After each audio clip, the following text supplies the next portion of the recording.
monitoring turbochargers. At the beginning, we had a P0243. The code would not clear. Pin tension and the PC going to the PCM and the harness burned those pins up. We had multiple other points in the harness that were very, very poor, right?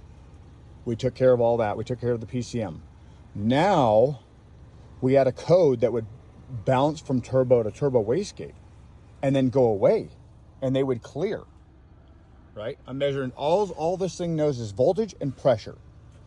So when that aftermarket blow off would relieve way too early sometimes, the only thing the wastegate, it was tripping the wastegate to say, hey, I'm stuck closed or I'm stuck open, and throw it into limp mode. And then the codes would clear and they'd go away because under light throttle and cruising, it said it was okay. They would come and go. And I'm like, and I went for a drive and I heard that blow off and I went, oh my God, that wastegate, that blow off is triggering, telling the computer I'm opening too soon or I'm opening too late. So I put all that crap, it's on my toolbox. I put a factory Ford diverter valve back in, that factory diverter valve hose that goes in there. Anyway, it actually runs very well and has much more power too. And there's nothing coming back, man. Not even gonna lie, this one's been messing with me for a little bit. And that diverter valve, or that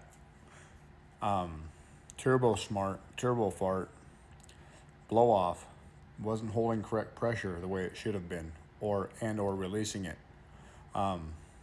But the codes would come and go. They would clear themselves. And I didn't put two and two together right away, but I heard it go psh. I'm like, that's not stock, and those are designed to where they can make the noise and sound cool, and they create the right amount of pressure. But something was going on with that one. I just don't like aftermarket junk. If you're gonna have a race truck, have a race truck. If you have a race car, have a race car. And if it's built right with good quality parts, you can make it a daily if you know what you're doing.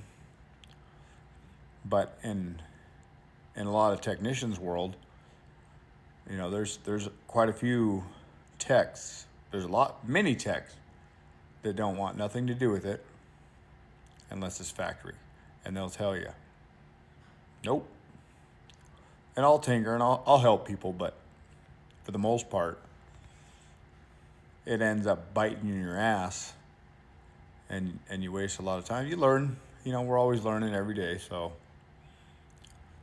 I learned something new about these turbos. I know the 17 plus on the F-150 with that electronic wastegate control, the voltages, all it knows, because it threw codes for both turbos, went away, and it would say stuck open, stuck closed, bank 1, bank 2. All it knows is voltage. And when that wastegate or that blow-off valve, the aftermarket blow-off valve, would release too early or build a little too much, it wasn't enough to throw overboost, underboost. It was screwing with the wastegates and the electronic control on them, because that's their deal, right? They're electronically controlled. They're not vacuum commanded anymore. So anyway, this was a fun one. Learned, I can't say more than I wanted to know. Now I know a lot about these turbos now. And man, I don't know if I like that too much. I think I'd rather have a vacuum controlled wastegate, right?